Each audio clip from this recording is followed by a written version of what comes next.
स्वागत करूया सूरज चव्हाण ह्याचं.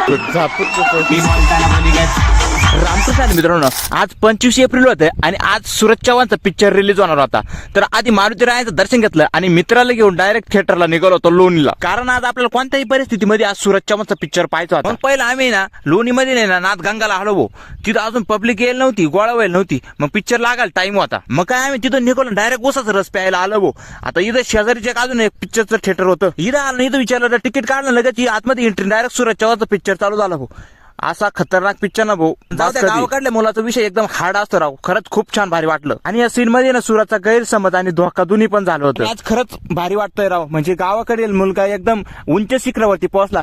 ज्याला मी आजपर्यंत मोबाईल वरती पाहत होतो, तो आज एवढ्या मोठ्या स्क्रीन वरती मला दिसू राहिला. त्याचा पहिला फिल्म असून सुद्धा त्याने एकदम उत्तीर्णपणे केलं ऍक्टिंग वगैरे. नाही का तुम्हाला सगळ्यांना एवढं सांगणार का तुम्ही सगळ्यांनी पिक्चर पाहावा, आवर्जून पाहावा.